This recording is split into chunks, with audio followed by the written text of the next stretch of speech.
Hello നമസ്കാരം. Insight 360 എല്ലാവർക്കും സ്വാഗതം. MBA കോഴ്സ് നമുക്ക് ചെയ്യുന്നതിനേക്കാൾ മുൻപ് നമുക്ക് ഒത്തിരി എക്സാംസുകളുണ്ട്.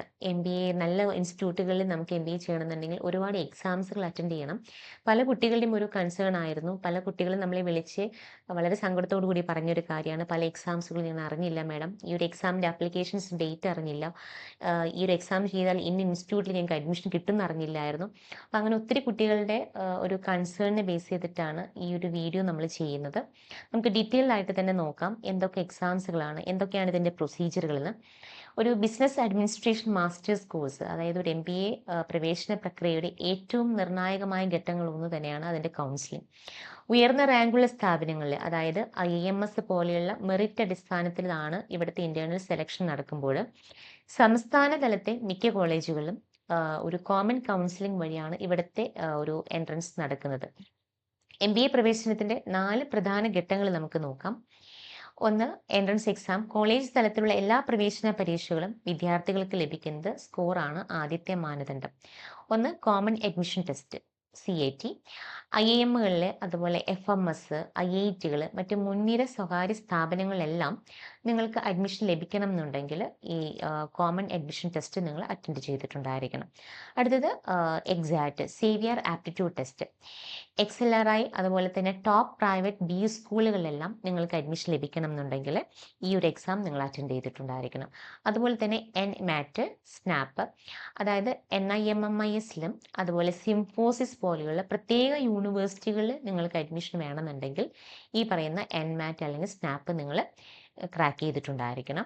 അതുപോലെ CMAT ഓർ മാറ്റ് ICT അംഗീകൃതമുള്ള മിക്ക കോളേജുകളിലേക്കും സംസ്ഥാനതല കൗൺസിലിങ്ങിന് വേണ്ടി ഈ ഒരു എക്സാം നിങ്ങൾ അറ്റൻഡ് ചെയ്തിരിക്കണം. ഇതിൻ്റെ ആപ്ലിക്കേഷൻ ആൻഡ് ഷോർട്ട് ലിസ്റ്റിംഗ് എങ്ങനെയാണെന്ന് നോക്കാം. വിവിധ BU സ്കൂളുകളിലേക്ക് അപേക്ഷിക്കുമ്പോൾ വിദ്യാർത്ഥികൾ നൽകേണ്ട പ്രധാന രേഖകൾ അല്ലെങ്കിൽ വിവരങ്ങൾ എന്തൊക്കെയാണെന്ന് നമുക്ക് നോക്കാം. വിദ്യാഭ്യാസ യോഗ്യത തെളിയിക്കുന്ന, അതായത് 10ാം ക്ലാസ് 12ാം ക്ലാസ്സിലെ ബിരുദ തലത്തെ മാർക്കുകൾ നിങ്ങൾ സബ്മിറ്റ് ചെയ്യണം, അതിൻ്റെ മാർക്ക് ലിസ്റ്റ് സബ്മിറ്റ് ചെയ്യണം.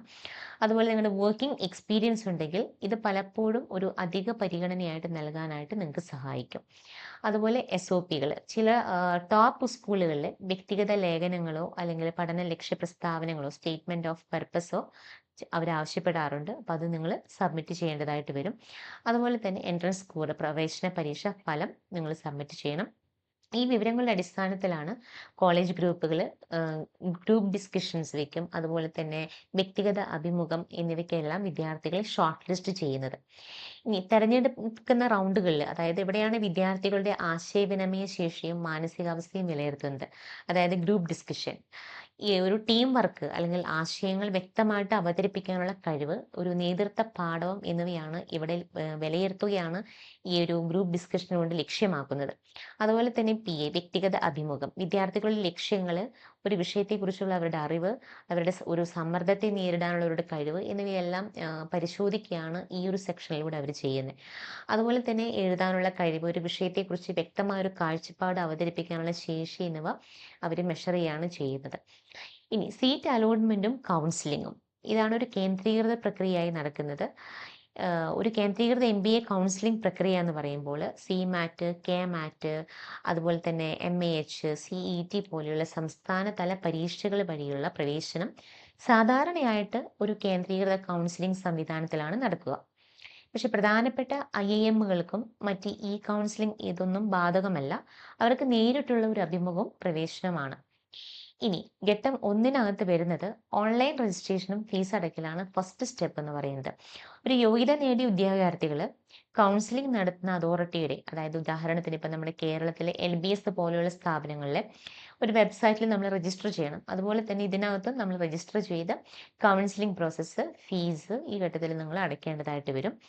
സ്റ്റെപ്പ് 2 എന്ന് പറയുമ്പോൾ ഡോക്യുമെന്റ് വെരിഫിക്കേഷൻ ആണ്. രജിസ്റ്റർ ചെയ്ത് താഴെ പറയുന്ന പ്രധാന രേഖകൾ, അതായത് കൗൺസിലിംഗ് സെന്ററുകളിൽ നേരിട്ടോ അല്ലെങ്കിൽ ഓൺലൈൻ വഴിയോ ഇത് പരിശോധനയ്ക്കായിട്ട് നിങ്ങൾക്ക് സമർപ്പിക്കാം. എൻട്രൻസ് പരീക്ഷ സ്കോർ കാർഡ്, അതായത് CAT, MAT, KMATൻ്റെ എല്ലാം നിങ്ങളുടെ എന്തൊക്കെയാണോ നിങ്ങൾക്ക് സ്കോർ കാർഡ് ഉള്ളത് അത് നിങ്ങൾ സബ്മിറ്റ് ചെയ്യേണ്ടതായിട്ട് വരും. SSLC +2 മാർക്ക് ലിസ്റ്റുകൾ കൊടുക്കണം. അതുപോലെ ബിരുദ സർട്ടിഫിക്കറ്റുകൾ, ട്രാൻസ്ക്രിപ്റ്റുകൾ നിങ്ങൾ സബ്മിറ്റ് ചെയ്യണം. ജാതി certificate, non creamy layer certificate ഇതെല്ലാം നിങ്ങൾ സംവരണത്തിനായിട്ട് സബ്മിറ്റ് ചെയ്യേണ്ടതായിട്ട് വരും. അതുപോലെ തന്നെ TC, അതുപോലെ നിങ്ങളുടെ സ്വഭാവ സർട്ടിഫിക്കറ്റ് ഇതെല്ലാം നമ്മൾ ഇതിൻ്റെ എല്ലാം പ്രൂഫ് വെരിഫിക്കേഷനായിട്ട് കൊടുക്കേണ്ടതായിട്ടുണ്ട്. അടുത്താണ് ഓപ്ഷൻ എൻട്രി എന്ന് പറയുന്നത്. ഇതാണ് കൗൺസിലിംഗിൽ ഏറ്റവും പ്രധാനപ്പെട്ട ഭാഗം എന്ന് പറയുന്നത്. പരിശോധന വിജയകരമായി പൂർത്തിയാക്കിയ ശേഷം വിദ്യാർത്ഥിക്ക് അവരുടെ റാങ്ക്, മുൻഗണന, ലഭ്യമായ കോളേജുകളിലെ സീറ്റുകൾ എന്നിവ അനുസരിച്ച് ഇഷ്ടമുള്ള കോളേജുകളിലെ കോഴ്സുകളും വെബ്സൈറ്റിൽ രേഖപ്പെടുത്താം. ഇനി ഇതിൻ്റെ മുൻഗണനാ ക്രമം എന്ന് വെച്ചാൽ വളരെ നിർണായകമാണ്. ഉയർന്ന മുൻഗണനയിൽ വെക്കുന്ന കോളേജ് ലഭിക്കാൻ സാധ്യത കൂടുതലാണ്. നമ്മൾ LBS അലോട്ട്മെന്റ് ചെയ്യുന്ന ഒരു സെയിം പ്രൊസീജിയറുകൾ തന്നെയാണ് ഇവിടെയും ചെയ്യുന്നത്. ഇനി സീറ്റ് അലോട്ട്മെന്റ് എന്ന് പറയുമ്പോൾ വിദ്യാർത്ഥിയുടെ റാങ്ക്, ഓപ്ഷൻ എൻട്രിയിലെ മുൻഗണന, സംവരണ മാനദണ്ഡങ്ങൾ എന്നിവ പരിഗണിച്ച് കമ്പ്യൂട്ടർ വൽക്കരിച്ച ഒരു സംവിധാനം ആണ് ഈ ഒരു സീറ്റ് അനുവദിക്കുന്നത്. ഇനി ഫീസ് അടച്ച് നമുക്ക് അവസാനം നമ്മൾ അഡ്മിഷൻ കൺഫേം ചെയ്യാം. ആദ്യ അലോട്ട്മെന്റ് ലഭിക്കുന്ന വിദ്യാർത്ഥികൾക്ക് താല്പര്യമുണ്ടെങ്കിൽ നിശ്ചിത സമയത്തിനുള്ളിൽ യൂണിവേഴ്സിറ്റി നിശ്ചയിക്കുന്ന പ്രവേശന ഫീസിന്റെ ഭാഗം ഓൺലൈനായിട്ട് അടച്ച് നിങ്ങൾക്ക് ഒരു അഡ്മിഷൻ എടുക്കാം. ഫീസ് അടച്ചതിന് ശേഷം അടുത്ത റൗണ്ട് കൗൺസിലിംഗ് പങ്കെടുക്കണോ അതോ അനുവദിച്ച കോളേജിൽ നിലനിൽക്കണോ എന്ന് വിദ്യാർത്ഥിക്ക് തീരുമാനിക്കാം. ഇനി അവസാന അലോട്ട്മെന്റിന് ശേഷം വിദ്യാർത്ഥി അനുവദിച്ച കോളേജിലെ നിശ്ചിത തീയതിക്കുള്ളിലെ എല്ലാ ഒറിജിനൽ രേഖകളും എത്തിച്ച് നിങ്ങൾക്ക് ഒരു ഫൈനൽ അഡ്മിഷൻ നേടണം. അത് കമ്പൽസറി ആണ്. ഇനി ടോപ്പ് B സ്കൂളിലേക്കുള്ള സെലക്ഷൻ എങ്ങനെയാണെന്ന് വെച്ചാൽ ദേശീയ തലത്തിലെ മുൻനിര സ്ഥാപനങ്ങൾ IIM, XLRI പോലെയുള്ള മുകളിൽ പറഞ്ഞ കേന്ദ്രീകൃത കൗൺസിലിംഗ് ബാധകമല്ല. അവരുടെ തെരഞ്ഞെടുപ്പ് പൂർണ്ണമായും ഇന്റേണൽ ആണ്. അപ്പം അതിൽ പരീക്ഷാ സ്കോർ, CAT, എക്സാറ്റ്, GMATന്റെ സ്കോർ അവർ പരിഗണിക്കും. അക്കാദമിക് പ്രൊഫൈൽ 10th +2 ബിരുദ മാർക്കുകൾ അതിന് ഉയർന്ന വെയിറ്റേജ് ലഭിക്കും. അതുപോലെ GDA, പേഴ്സണൽ ഇൻ്റർവ്യൂ എന്നീ ഘട്ടങ്ങളുടെ പ്രകടനമാണ് ഇവിടെ പ്രവേശനം ലഭിക്കുന്നതിൽ ഏറ്റവും നിർണായകമായ ഘടകം. അപ്പം അതുകൊണ്ട് ഈ ഒരു സെക്ഷൻ നിങ്ങൾ വളരെ നന്നായിട്ട് ഹാൻഡിൽ ചെയ്താൽ ഈ ഒരു പറയുന്ന B സ്കൂളുകളിലേക്കുള്ള അഡ്മിഷൻസ് പ്രൊസീജിയർ വളരെ ഈസി ആയിട്ട് നിങ്ങൾക്ക് സാധിക്കും. ഈ സ്ഥാപനങ്ങൾ കൗൺസിലിംഗിൽ എന്നതിനേക്കാൾ മെറിറ്റ് ലിസ്റ്റ് പ്രഖ്യാപനവും തുടർന്ന് പ്രവേശന ഫീസ് അടച്ച് സീറ്റ് ഉറപ്പിക്കലുമാണ് ഇതിൻ്റെ ഒരു പ്രൊസീജിയർ എന്ന് പറഞ്ഞു കഴിഞ്ഞാൽ. ഇനി ഗ്രൂപ്പ് ഡിസ്കഷനിൽ ശ്രദ്ധിക്കേണ്ട കാര്യങ്ങൾ എന്ന് വെച്ചാൽ സാമൂഹ്യ സാമ്പത്തികം അല്ലെങ്കിൽ ബിസിനസ്, രാഷ്ട്രീയ വിഷയങ്ങളെക്കുറിച്ച് വ്യക്തമായ ഒരു അറിവ് നിങ്ങൾ നേടിയെടുക്കണം. പ്രധാനപ്പെട്ട കറണ്ട് അഫയേഴ്സിനെ കുറിച്ച് നന്നായി വായിക്കുകയും അതിലൊരു നോളജ് നിങ്ങൾ ക്രിയേറ്റ് ചെയ്യുകയും വേണം. അതുപോലെ തന്നെ മൾട്ടിപ്പിൾ ആയിട്ടുള്ള കാഴ്ചപ്പാടുകൾ, അതായത് ഒരു വിഷയത്തെ അനുകൂലിച്ചും പ്രതികൂലിച്ചും സംസാരിക്കാൻ നിങ്ങൾക്ക് കഴിയണം. ഒരു വശം മാത്രം പറയുന്നതിന് പകരം ആ വിഷയത്തിന്റെ വിവിധ മാനങ്ങൾ നിങ്ങൾക്ക് അവതരിപ്പിക്കാനായിട്ടുള്ള ഒരു കഴിവുണ്ടായിരിക്കണം. അതുപോലെ തന്നെ നിങ്ങളുടെ വാദങ്ങൾ കൃത്യമായിട്ട്, അതായത് നിങ്ങളൊരു ഇൻട്രൊഡക്ഷൻ അല്ലെങ്കിൽ നിങ്ങളുടെ ഒരു കീ പോയിന്റ്സ് അല്ലെങ്കിൽ ഒരു കൺക്ലൂഷൻ എന്നിവ ക്രമത്തിൽ നിങ്ങൾക്ക് അവതരിപ്പിക്കാനായിട്ട് പറ്റണം.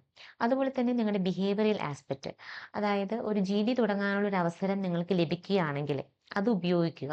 ഒരു ചർച്ച തുടങ്ങുന്നതിന് നിങ്ങൾക്കൊരു നേതൃത്വ ഗുണം നിങ്ങൾക്ക് ലഭിക്കും.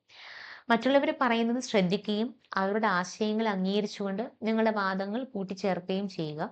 ഇതൊക്കെയാണ് ഇതിൽ നമ്മൾ മെയിനായിട്ട് ശ്രദ്ധിക്കേണ്ട കാര്യങ്ങൾ. അതുപോലെ നിങ്ങളുടെ ബോഡി ലാംഗ്വേജ്, അതുപോലെ ഒരു സംസാരിക്കുമ്പോൾ മറ്റുള്ളവരുടെ വാദങ്ങൾ വ്യക്തിപരമായിട്ട് നമ്മൾ എടുക്കാതെ അതിന് പ്രോപ്പറായിട്ടുള്ള പ്രൊഫഷണലായിട്ട് നിങ്ങളൊരു മര്യാദ പാലിച്ചുകൊണ്ട് അതിനൊരു ആൻസർ ചെയ്യാനായിട്ട് എപ്പോഴും ശ്രദ്ധിക്കുക. അതുപോലെ ചർച്ചയിൽ ഇടപെടുക. ഒരു ചർച്ച വഴിതിരിഞ്ഞ് പോവുകയാണെങ്കിൽ അത് തിരികെ ട്രാക്കിൽ എത്തിക്കാൻ നിങ്ങൾ സഹായിക്കുക. അതുപോലെ തന്നെ ഒരു വ്യക്തിഗത അഭിമുഖത്തിൽ നിങ്ങൾ തയ്യാറെടുക്കുമ്പോൾ അതിന് വേണ്ട ടിപ്സ് എന്ന് പറയുമ്പം ഒരു ഓൾ ഇൻ വൺ സംഭാഷണമാണിത്. അപ്പം നിങ്ങളുടെ ആത്മവിശ്വാസം, പഠനത്തിലെ താല്പര്യം, നിങ്ങളുടെ ഭാവി ലക്ഷ്യങ്ങൾ എന്നിവയാണ് ഇവിടെ പ്രധാനമായിട്ടും വിലയിരുത്തുന്നത്.